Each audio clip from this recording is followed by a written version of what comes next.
వ్యవసాయ శాఖ అధికారులు తీవ్ర అలసత్వం వహిస్తూ ఉన్నారు. 7 మాసాల క్రితం కూటమి ప్రభుత్వం ఏర్పాటు చేయడం జరిగింది. ప్రజలందరి ఆకాంక్షల మేరకు కూటమి ప్రభుత్వం ఏర్పాటు అయిన తర్వాత ఆనాడు జగన్మోహన్ రెడ్డి ప్రభుత్వ హయాంలో ఏదైతే రైతు భరోసా కేంద్రాలు ఉన్నారో వాటిని రైతు సేవా కేంద్రాల కింద ప్రభుత్వం మార్పు చేయడం జరిగింది.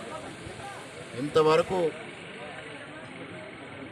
మెజారిటీ చోట్ల రైతు భరోసా కేంద్రాలని రైతు సేవా కేంద్రాలుగా అధికారులు మార్పు చేయకపోవడం దురదృష్టకరం.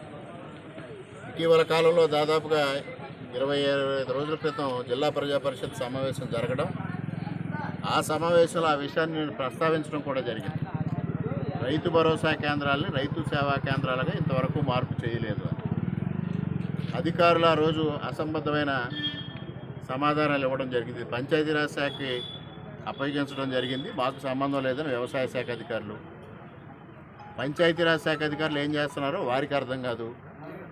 ఈ 2 శాఖల మధ్యన సమన్వయం ఉందో లేదో తెలియదు. అసలు అధికారులు ఏ విధంగా మాట్లాడుతున్నారో తెలియదు. ఇంతవరకు వీటిని ఎందుకు మార్చలేదనేది నేను ప్రశ్నిస్తూ ఉన్నాను. ఆ తదుపరి 4 రోజులు 5 రోజుల తర్వాత నేను కొమరపాలెంలో రైతు భరోసా కేంద్రం కిందే ఉండడం చూసి డిస్ట్రిక్ట్ అగ్రికల్చర్ ఆఫీసర్కి నేను మాట్లాడడం జరిగింది. మాట్లాడితే ఇమీడియట్గా అన్ని మార్పు చేయిస్తున్నామన్నారు. ఈరోజు ఇక్కడ కొత్త బిల్డింగ్ నిర్మాణం చేసి దానికి రైతు సేవా కేంద్రం అని ఒక ఫ్లెక్సీ పెట్టడం అనేది చాలా దురదృష్టకరమైన వ్యవహారం. అంటే ప్రభుత్వం మారిందనేది అధికారులు గుర్తించలేదా, ఇంకా జగన్మోహన్ రెడ్డి వ్యామోహంలోనే అధికారులు ఉన్నారో నాకు అర్థం కాని పరిస్థితి ఏర్పడింది. ఇది తీవ్రంగా పరిగణించడం జరుగుద్ది. సాక్షాత్తు ఇది ప్రభుత్వం దృష్టికి, ముఖ్యమంత్రి గారి దృష్టికి తీసుకెళ్ళడం జరుగుద్ది. దీనికి ఇక్కడ అసిస్టెంట్ డైరెక్టర్ అగ్రికల్చర్ ఎవరున్నారో వారికి ఏ విధమైన బాధ్యత ఉండదు.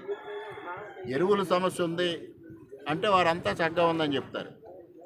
ఏ సొసైటీకి ఎంత ఎరువు కేటాయించారు చెప్పండి అంటే వారి దగ్గర సమాచారం ఉండదు. ఈరోజు కూడా అసలు ఇక్కడ బిల్డింగ్ కట్టినట్టే నాకు తెలియదు అంటున్నారండి ఏడీ అగ్రికల్చర్. అంటే ఏ విధంగా అధికారుల వ్యవహార శైలి ఉందో అర్థం కాని పరిస్థితి. దీనిపైన నేను తక్షణమే ముఖ్యమంత్రి గారి దృష్టికే తీసుకెళ్తాను, వ్యవసాయ శాఖ మంత్రి గారి దృష్టికి తీసుకెళ్తాను. ఇది చాలా తీవ్రం. 7 మాసాలైనా అధికారులు ఇంకా జగన్మోహన్ రెడ్డి వ్యామోహంలో ఉండడం అనేది తీవ్రమైన అంశంగా నేను పరిగణిస్తూ ఉన్నాను.